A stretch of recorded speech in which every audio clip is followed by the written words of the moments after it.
नमस्कार, मी साक्षी संगीता राहुल बागुल। आज आपण आलोय संत रोहिदास केंद्र येथे वर्षाताई पाटील यांची मुलाखत घ्यायला। कारण सेवा म्हणजे फक्त उपचार नाही, तर तो एक माणुसकी जपण्याचा मार्ग आहे।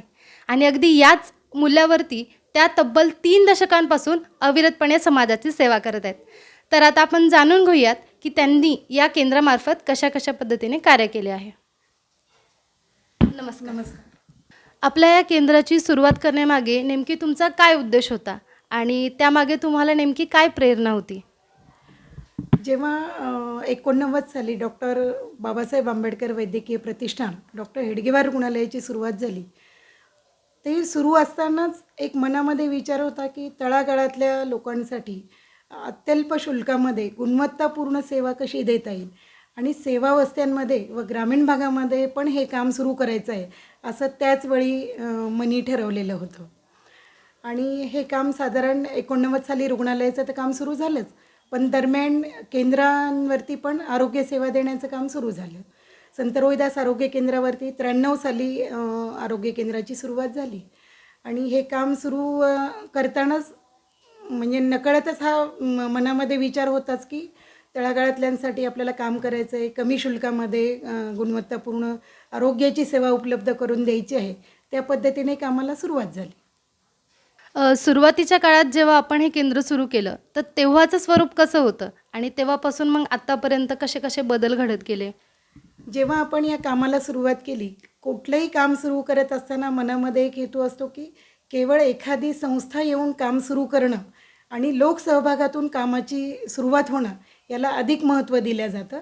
त्याच पद्धतीने जेव्हा रोहिदास केंद्राचं काम सुरू झालं, त्यावेळी आपण काही पत्रकं छापली होती। जेव्हा आपण महापुरुषांना अग्रस्थानी म्हणून कामाची सुरुवात करतो, त्या पंचकातले जे काही 5 महामानव आहेत त्यांच्या नावाने आपण काही शुल्काचं विक्रीकरण आणि ते वितरण असं सुरू केलेलं होतं। म्हणजे योगदान लोकसहभागातून काही ना काही असावं। म्हणजे एखादं काम सुरू करताना समाजाला दिशा देण्यासाठीचं जेव्हा असतं, तेव्हा हे काम कुठली तरी संस्था येऊन सुरू करते हा भाव असू नये। हा म्हणजे ही सेवा, हे आरोग्य केंद्र आमचं आहे, आमच्यासाठीच आहे हा भाव निर्माण होण्यासाठी आपण काही 3 रुपये, 5 रुपये आणि 10 रुपयाची आपण पत्रकं काढली होती, छोटे छोटे स्टिकर छापले होते, जेणेकरून रुग्णालयाच्या ह्या केंद्राच्या उभारणीमध्ये लोक सहभागातून पण काही निधी उपलब्ध व्हावा, जेणेकरून हे आपल्या भावना निर्माण व्हावी, हा त्याच्यातला हेतू होता। हे काम सुरू झालं, बांधकाम झालं आणि साधारण 2000 साली आपल्या केंद्राची इथल्या उभारणी झाली, हे वास्तू तयार झाली आणि आरोग्य केंद्राचं काम सुरू झालं। पण मुळामध्ये आरोग्याचं काम सुरू करत असताना अनेक प्रश्न समोर येत गेले, भीषण प्रश्न समोर येत गेले की एकच पेशंट वारंवार कसा आजारी पडतो। मग त्यावरती उत्तर शोधण्याचं काम सुरू झालं। केवळ आरोग्याचे प्रश्न नाही आहेत, तर आरोग्याचे प्रश्न आहेत, शिक्षणाचे प्रश्न आहेत, महिलांच्या सन्मानाचे प्रश्न आहेत, किशोरवयीन मुलींच्या शिक्षणाचे प्रश्न आहेत, असे अनेक प्रश्न समोर यायला लागले। आणि जसं जसं प्रश्न पुढे येतील तसं तसं त्या सामाजिक प्रश्नांवरती उत्तर शोधण्याचं काम संस्थेचं सुरू झालं। आता आपल्या केंद्रामार्फत नेमकी कुठल्या प्रकारचे आपण उपक्रम राबवत आहोत किंवा मग त्याचं स्वरूप काय आहे? समाजातील कुठल्या घटकांसाठी आपण त्याचा उपयोग करून घेऊ शकतो? नक्कीच। आता आपण मुळातच आरोग्याची सेवेचं काम आपण सुरू केल्यामुळं आरोग्यामधले प्रश्न लक्षात आले आणि किशोरवयीन मुलांमधलं काम असेल, मुलींमधलं काम असेल, सेवावस्थांमधलं महिलांचं काम असेल किंवा शाळांमधलं काम असेल, या सगळ्या ह्याच्यामध्ये आरोग्य म्हणून आपण ही एक काळजी घेतली की आरोग्य म्हणजे पेशंटनी वारंवार आपल्या आरोग्य केंद्रात उपचारासाठी यावा, हा हेतू आपला कधीच नव्हता। त्यांना तेव्हाही नव्हता ना आताही नाही। म्हणून आपण प्रतिबंधात्मक आरोग्यावरती काम सुरू केलं। मग पिण्याच्या पाण्याची स्वच्छता असेल, पोषक आहार असेल, बालकांमधला आहार कसा असला पाहिजे, त्यांना नेमकं काय खायला दिलं म्हणजे त्यांचं आरोग्य चांगलं राहील, गरोदर मातेचा आहार कसा असला पाहिजे, अशा वेगवेगळ्या उपक्रमातनं आरोग्य विभागाचं काम पुढे नेलं आपण।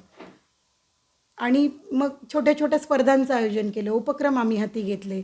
मग सुंदर माझं घर ही स्पर्धा आपल्याला आयोजित करता येईल का, जेणेकरून महिलांना कुठल्याही भाषण स्वरूपात जर आपण काही माहिती पोचवली तर त्याचे परिणाम कमी दिसून येतात, पण एखाद्या उपक्रमाच्या माध्यमातून कृती जर आपण करून घेतली तर त्याचे परिणाम जास्त साध्य होताना आपल्याला दिसून येतात। मग अशा सुंदर माझं घर आहे, पाककला स्पर्धा आहे. ह्या सगळ्यांना आयाम देऊन आपण ह्या स्पर्धांचं आयोजन करत असतो. शालेय विद्यार्थ्यांच्या विषयात देखील असंच आहे. सुंदर माझं घराच्या ऐवजी सुंदर माझा कोपरा शाळेचा, आरोग्य कोपरा या नावाने आरोग्य विषयामध्ये आपण काम करतो. सांगितलं की हे काम तुम्ही आरोग्य सेवा म्हणून पुरवत आहात. पण फक्त आरोग्य सेवेव्यतिरिक्त सुद्धा अजून समाजासाठी अजून कुठले कुठले उपक्रम तुम्ही राबवत आहेत किंवा त्यामागचा तुमचा उद्देश काय आहे? नक्कीच सांगेन. हे सगळं काम सुरू करत असताना आरोग्याची सेवा करायची आहे, समाजातल्या अनेक प्रश्नांना आपल्याला उत्तर शोधण्याचं काम करायचं आहे.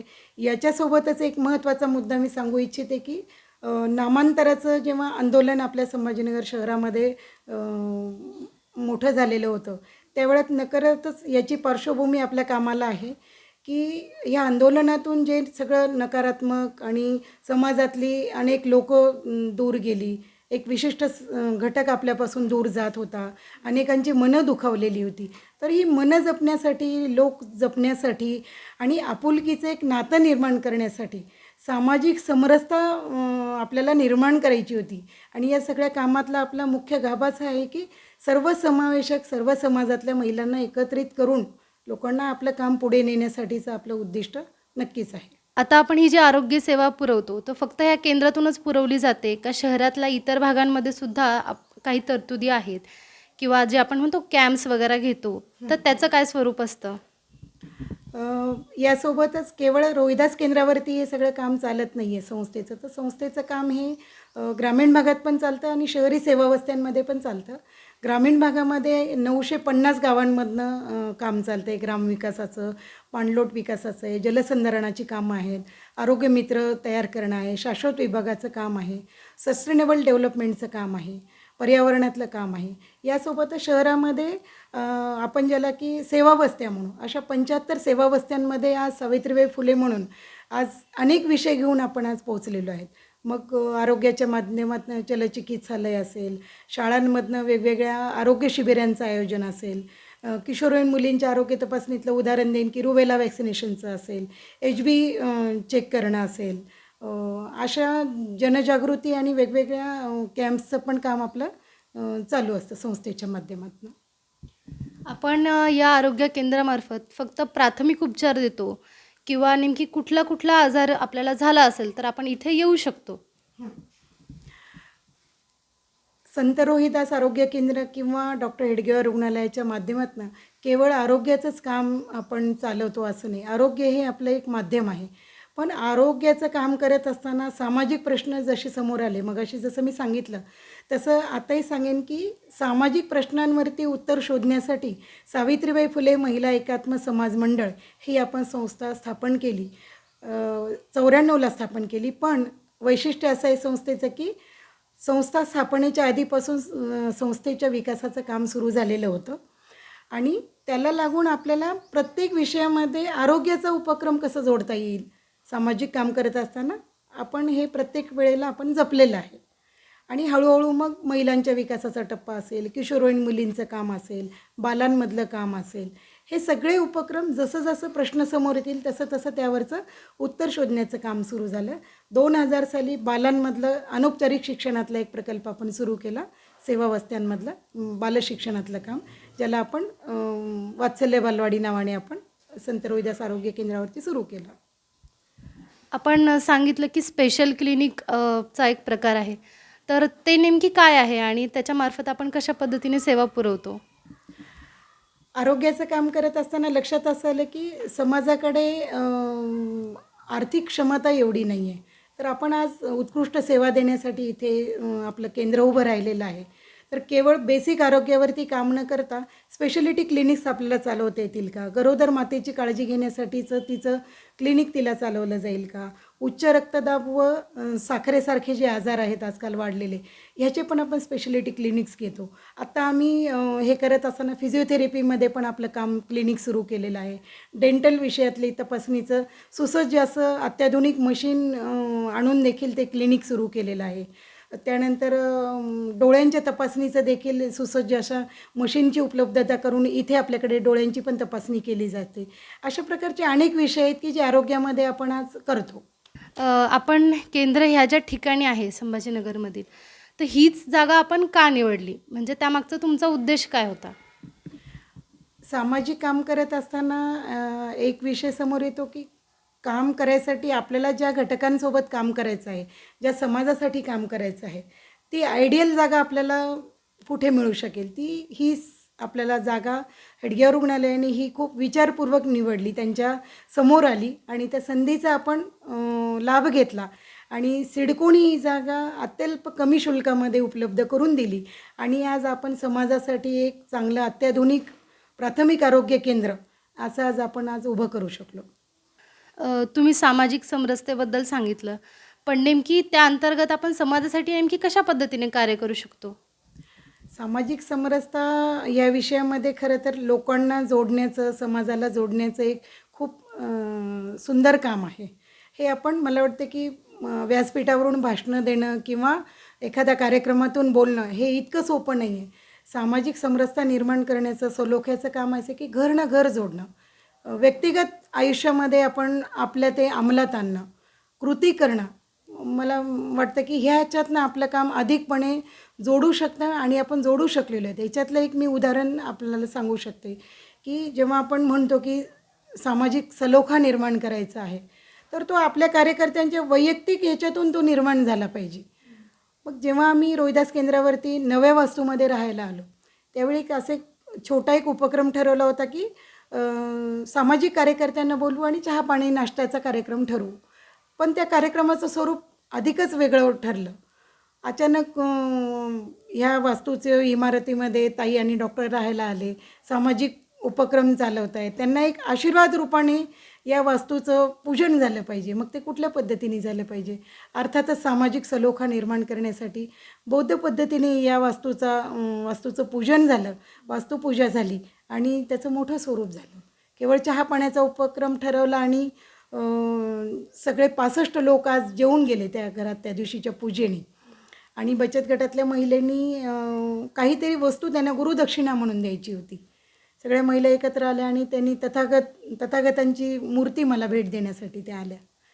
मग त्या मूर्तीचं नुसतंच पूजन कसं करायचं? मग त्याची प्राणप्रतिष्ठापना केली. त्याचं एक बौद्ध पद्धतीने वास्तुपूजन केलं आणि तो कार्यक्रम खूप उत्कृष्ट झाला. आणि ह्या उपक्रमामुळं समाजाचं एक घट्ट नातं निर्माण झालं की डॉक्टर आणि ताई हे केवळ काम करण्यासाठी आलेले नसून आज आपल्याला जोडण्यासाठी आलेले आहेत. संपूर्ण आज माझ्या महिलांनी स्वयंपाकघर हातात घेतला आणि 65 लोकांचा स्वयंपाक आज महिलांनी केला आणि सर्वांना जेवून पाठवून दिलं. तर मला वाटतं की हे सामाजिक समरसतेमधलं उत्तम उदाहरण असेल. आपलं केंद्र ह्या वस्तीशी जोडून आहे, तर इथल्या लोकांचा अधिकाधिक सहभाग आपल्याला घेता यावा, यासाठी आपण काही वेगळ्या तरतुदी केल्यात किंवा काही उपक्रम राबवले? हां, उपक्रम तर आपण म्हणजे ज्याला KG टू PG असं म्हणू शकतो आपण, सावित्रीबाई फुले म्हणजे बालांपासून वयोवृद्धांपर्यंत आपण आज वेगवेगळे उपक्रम आपण हाती घेतलेले आहेत. मग बालमधलं असेल, बालवाडी आपण चालवतो, विद्यार्थी विकास आहे, किशोरी विकास आहे, त्यानंतर महिला सक्षमीकरणातलं काम आहे आणि त्याच्यातनं आपण कौशल्यवृद्धी कशी होईल या विचारातनी पण आपण काम महिला प्रकल्पाला महिलांचं संघटन खूप मजबूत केलेलं आहे. म्हणजे महिलांच्या कामातलं सांगायचं झालं तर महिलांना एकतर दुय्यम दर्जा होता, महिलांना स्थान नव्हतं आणि महिला घराबाहेर पण पडत नव्हत्या. मग काय करता येईल यावेळी की महिलांना बाहेर काढण्यासाठी, महिलांचं समस्या जाणून घेण्यासाठी हळूहळू महिलांना एकत्रित केलं, महिलांची मैत्री केली, महिलांच्या घरी माझं जाणं येणं सुरू झालं आणि महिलांचे प्रश्न समोर यायला लागले. महिलांना लिहायला वाचायला पण येत नव्हतं. मग आपण जेव्हा महिला तिचं मूल बालवाडी सोडण्यासाठी यायची त्यावेळेला आपण महिलांना तेवढ्याच वेळामध्ये साक्षरतेचा वर्ग आपण सुरू केला आणि तब्बल म्हणजे 95 ते 96 या वर्षामध्ये आपण जवळपास 100 महिलांना आपण साक्षरतेचं प्रशिक्षण दिलं आणि शाळेमध्ये जाऊन त्यांचा प्रवेश घेतला आणि 4थीची पहिली परीक्षा पहिल्या वर्षी महिलांनी ती उत्तीर्ण केली.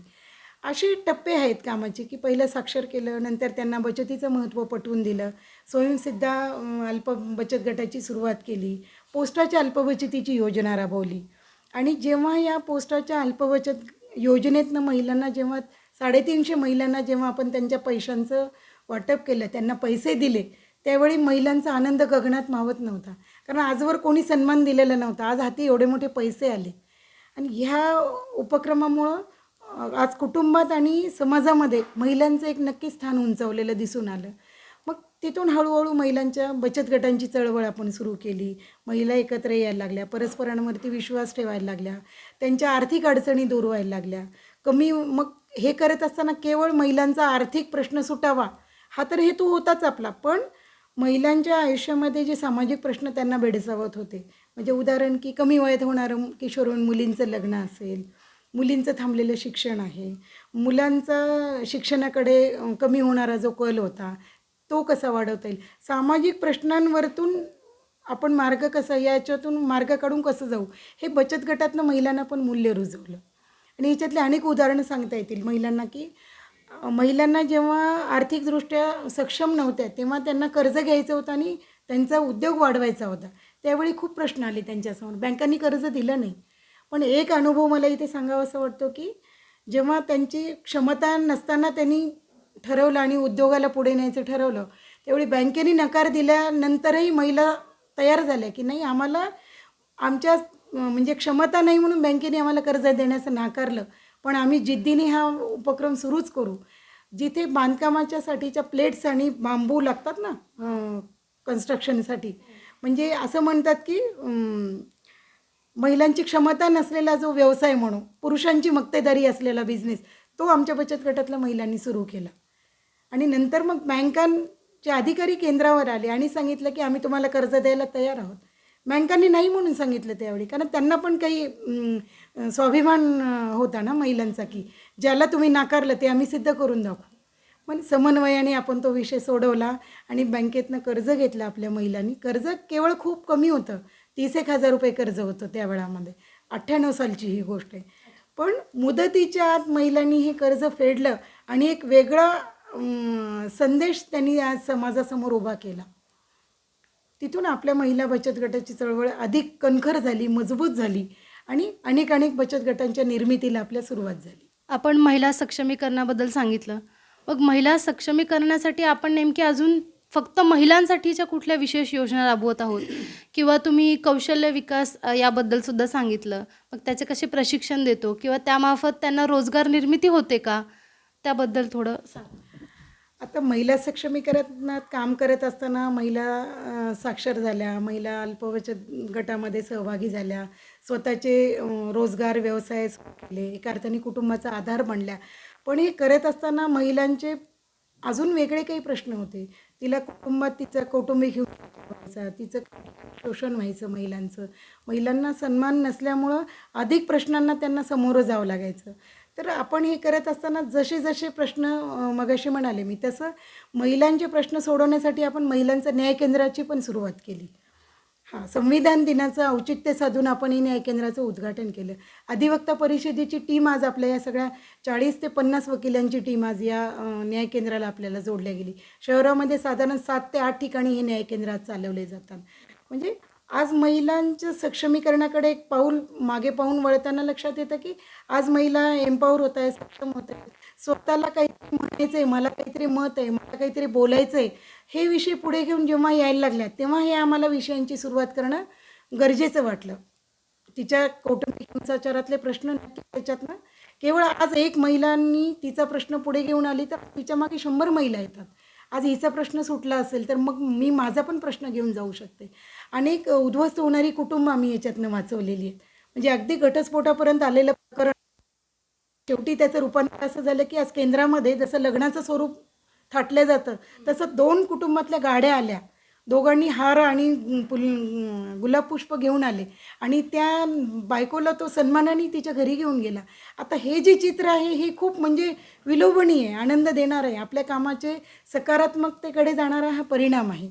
याच्यातनं खूप चांगला संदेश इतर महिलांपर्यंत जातो आणि प्रश्न सलग पुढे येतात आणि आपलं काम गतीने पुढे जातं. मग आता कौशल्य विकास प्रशिक्षण यामार्फत तुम्ही नेमकी कुठल्या कुठल्या योजना राबवत आहात किंवा कुठल्या पद्धतीने त्यांना प्रशिक्षण दिलं जातं? खरं तर महिलांच्यासाठी काम करत असताना गेल्या अनेक वर्षांपासून आपण रोजगार निर्मितीचं काम करतच आलेलो आहोत.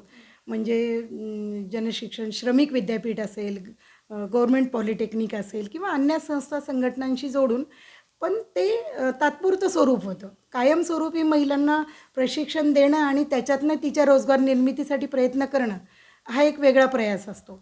पण 2008 सालापासून आपण महिलांमधले वेगवेगळे प्रयोग सुरू केले. कौशल्य विभागाचं स्वतंत्र काम आपण सुरू केलं.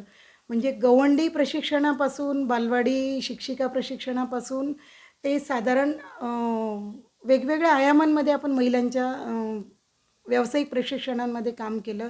आजपर्यंत जवळपास 18,000हून अधिक महिलांना आपण प्रशिक्षण दिलेलं आहे. मग शिवणकलेचं प्रशिक्षण असेल, फूड प्रोसेसिंग असेल, इलेक्ट्रिशियनचं असेल, कॉम्प्युटर ट्रेनिंग असेल, संगणक प्रज्ञा नावाने आपण ते चालवतो. आणि आरीवर्क असेल, जरदोजी आहे, बॅग मेकिंग आहे, कापडी बॅग आहेत, पर्यावरणपूरक बॅग्स आहेत. ह्या अशा पद्धतीतनं महिलांच्यासाठीचा आपण विचार केला की जेणेकरून आज महिलांना कुटुंबातही एक चांगलं तिचा सन्मान होईल, समाजातही तिचं स्थान वाढेल, तिची एक वेगळी प्रतिष्ठा, तिचं एक वेगळं अस्तित्व निर्माण होईल. आत्मनिर्भरतेकडे एक पाऊल आपण याला म्हणू शकतो. त्या पद्धतीने आज संस्थेचं काम ह्या पद्धतीने सुरू आहे. आणि साधारण 18,000 महिलांना आपण जे प्रशिक्षण दिलेलं आहे वेगवेगळ्या विषयामध्ये, साधारण एक 72 ते 75% महिला आज स्वयंरोजगाराच्या माध्यमातून आज उभे आहेत. सांगायला खूप म्हणजे एकतर अभिमान वाटतो, आनंद वाटतो की कधी बाहेर न पडणारी आमची ही मैत्रीण आहे, सखी आहे, ती आज खूप छान पद्धतीने आज समाजात वावरते, ताठमानेने ती जगते कुटुंबात आणि समाजात.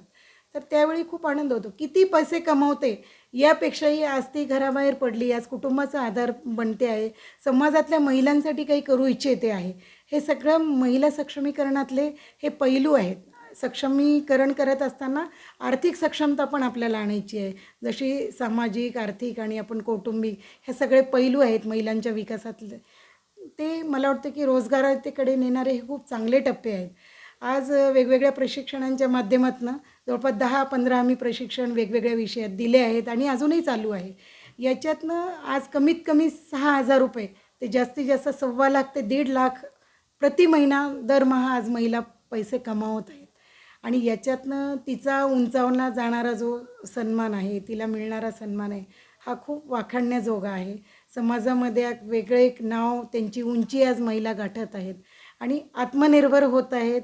केवळ मी नाही तर माझ्या आजूबाजूच्या परिसरातल्या पण महिलांनी इथे आलं पाहिजे, ट्रेनिंग घेतलं पाहिजे, गुणवत्तापूर्ण प्रशिक्षण देणं हे एक आपलं आज वैशिष्ट्य आहे.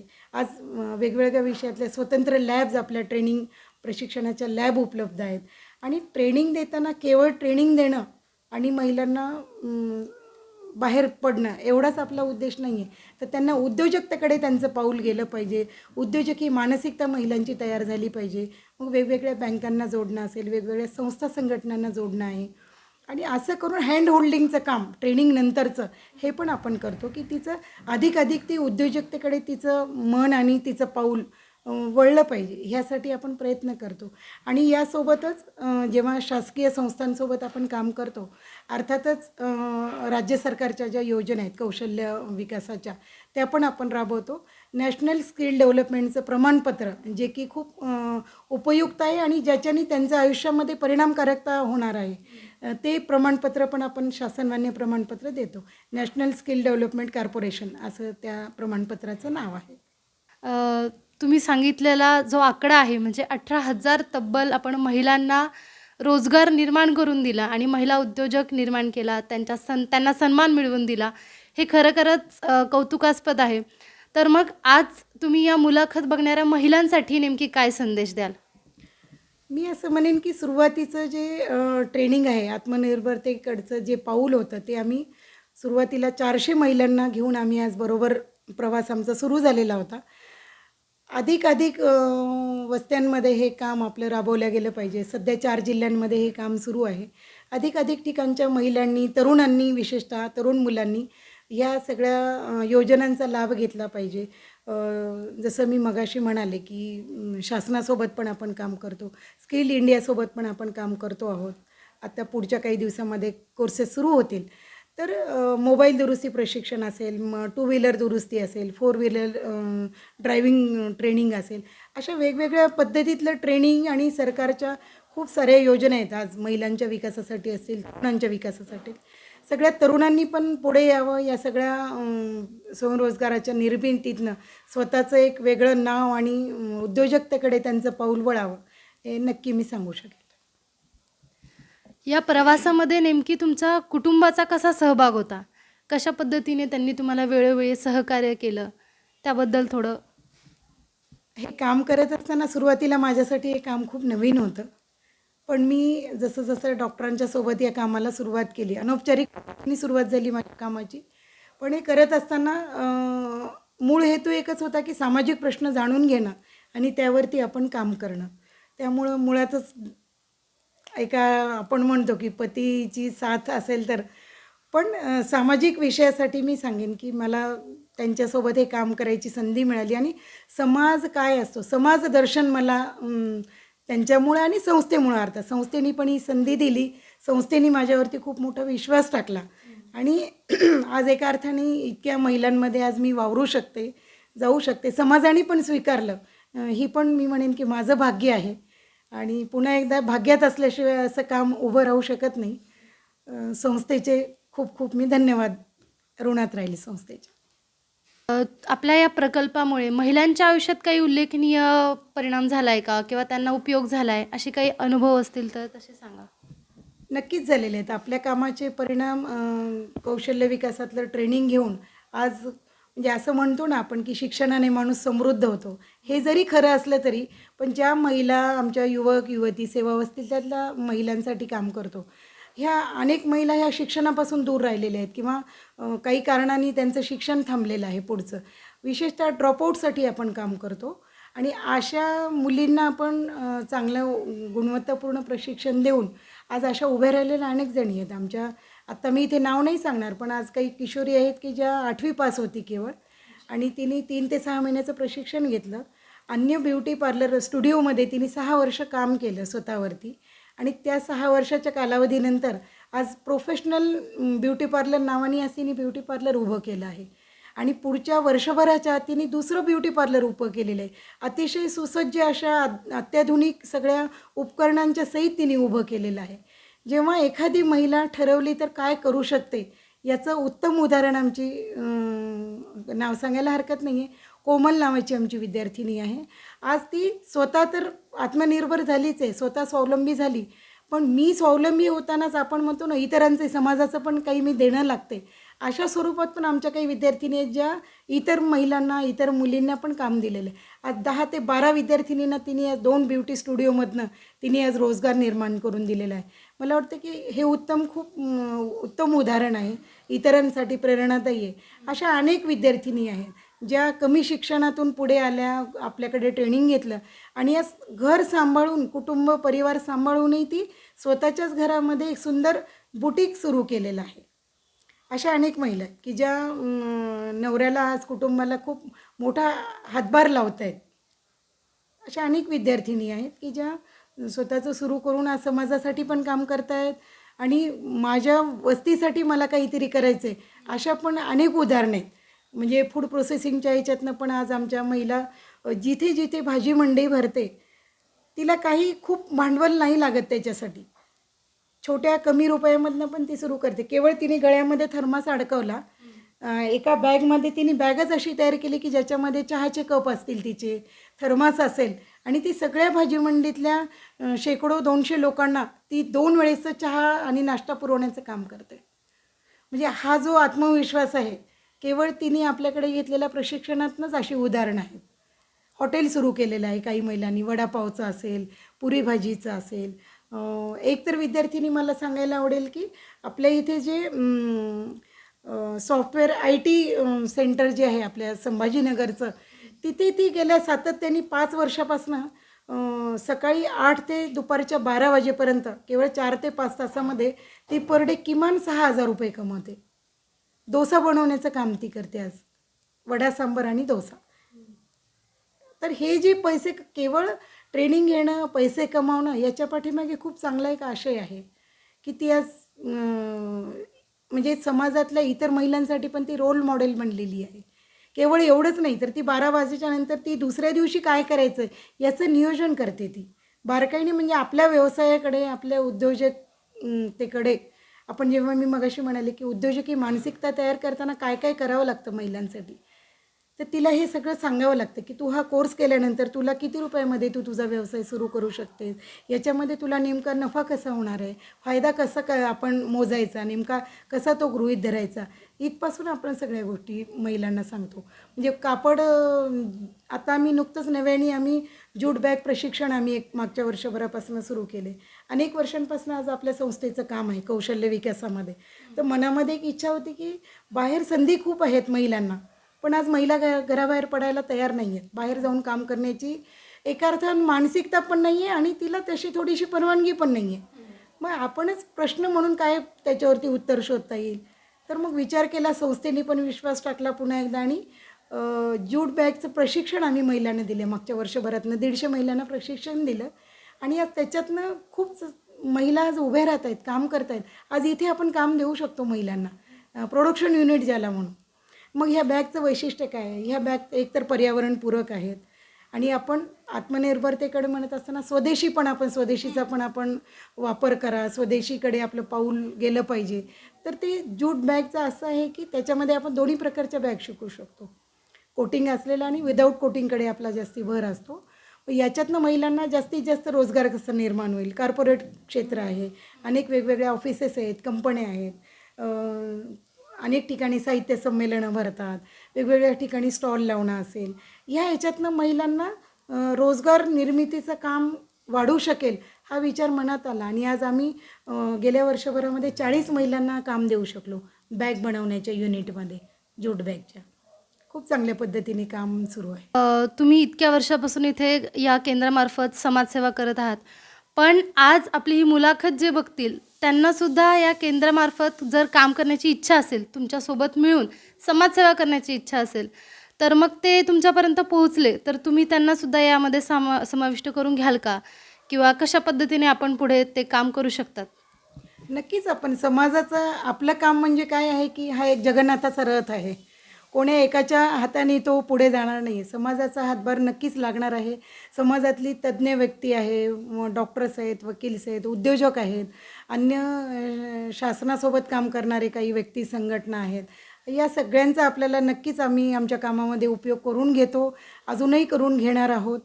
त्यांचा उपयोग असा होईल आपल्याला की आपण जे सगळं काम करतो केवळ कोणी पैसा दिला तरच आपल्या संस्थेसोबत जोडून राहील हा भाव तर मुळीच नाही आहे. पण हे काम करत असताना वेगवेगळ्या आयामांमध्ये आम्ही जे काम करतो, मग विद्यार्थ्यांमधलं आहे, त्यांना संस्कारक्षम विद्यार्थ्यांसाठी मूल्य रुजवण्यासाठी आपण काय काम करू वेळ देऊ शकतील का, तज्ज्ञ व्यक्ती मंडळी म्हणून त्यांना 10वी आणि 12वीला जातानाची ही जी स्टेज असते विद्यार्थ्यांची थोडीशी भांबावलेली असतात, घाबरलेली असतात. अशा विषयात पण आम्हाला व्याख्यानासाठी मार्गदर्शक हवे असतात, याच्यासाठी वेळ देऊ शकतात. डॉक्टर्स म्हणून आज आरोग्यातलं काम आहे त्यासाठी तर देतातच अनेक लोक. त्यानंतर महिलांच्या कामामध्ये आम्ही जे सगळं काम करतो याच्यातली क्वालिटी आणण्यासाठी, क्वालिटी चेक करण्यासाठी नक्कीच आम्हाला उद्योजक महिला आमच्याशी जोडू शकतात. आमच्या महिलांना आम्हाला जर उद्योजक मंडळींकडून अधिक काम वाढवता आलं, अधिक काम महिलांना जर आम्ही इथे देऊ शकलो तर महिलांचा रोजगार नक्कीच वाढणार आहे. आणि हे करत असताना केवळ रोजगार वाढणं किंवा एवढंच मर्यादित नाही आहे. हे करत असताना आम्हाला महिलांना सर्वार्थाने सक्षम करायचं आहे. मग बँकांसाठी प्रस्ताव तयार करणं असेल, तिच्या व्यवसायाच्या वाढीसाठी कागदपत्रांची पूर्तता तयार करणं असेल, एखादी आमची फूड प्रोसेसिंगची जर विद्यार्थिनी असेल, तिला फसाईचं लायसन पाहिजे आहे FSSAIचं, मग ते कसं काढावं ह्याच्यासाठीचा आम्हाला गायडन्स पण लागत असतो. उद्यम आधार काढून देण्यासाठी आम्हाला अनेक व्यक्तींची मदत लागत असते. ह्या सर्वांसाठी आम्हाला समाजाचा नक्कीच मदत होईल आणि मी असं आवाहन करेल की आमचे संस्थेमार्फत चालणारे जे सगळे प्रकल्प आहेत, आमचा अनौपचारिक शिक्षणातला आगळा वेगळा प्रकल्प जो आहे, ओंकार बालवाडी आहे, विशेष मुलांची शाळा आहे, ह्यासाठी पण आम्हाला मदत लागत असते. ग्रामीण भागामधलं आमचं काम आहे, शहरी सेवावस्त्यांमधलं काम आहे. नक्कीच आम्ही तज्ज्ञ मंडळीशी जोडून काम करून घ्यायला आम्ही उत्सुक आहोत. धन्यवाद ताई. तुमच्याशी आज संवाद साधून खूपच छान वाटलं. म्हणजे आपण समाजाचं काहीतरी देणं लागतो आणि आपण आपल्या परीने समाजासाठी काहीतरी केलं पाहिजे, हे खरंच तुमच्याकडून शिकण्यासारखं आहे. म्हणजे तुम्ही आम्ही जेवढे लोक आज ही मुलाखत बघत आहात सर्वांनीच की आपण समाजाचं काहीतरी देणं लागतो, म्हणून आपण सुद्धा समाजासाठी काय करू शकतो. फक्त आपण आपल्या आपल्या क्षेत्रामध्ये तर कार्य करतच असतो, पण ताईंसोबत किंवा ह्या केंद्राच्या मार्फत आपण महिलांसाठी किंवा समाजातील काही दुर्बल घटकांसाठी त्यांना रोजगार निर्माण करून देण्यासाठी काय करू शकतो, यासाठी देखील आपण विचार केला पाहिजे. आणि महिला आणि खास करून आजचा तरुण वर्ग यांनी यामध्ये आपण आपलं योगदान कसं देऊ शकतो, हे जसं ताईंनी आव्हान केलं, त्यासाठी आपण नक्कीच त्यांना मदतीचा हात पुढे करूयात. आणि मग सेवा परमो धर्मा या मूल्याचा वापर करत तुम्ही आम्ही आपण सर्वांनीच जर हे मूल्य अवलंबलं तर खऱ्या अर्थाने आजची ही मुलाखत आपली सार्थकी ठरेल. आणि ते करू एवढाच आशावाद. धन्यवाद. धन्यवाद.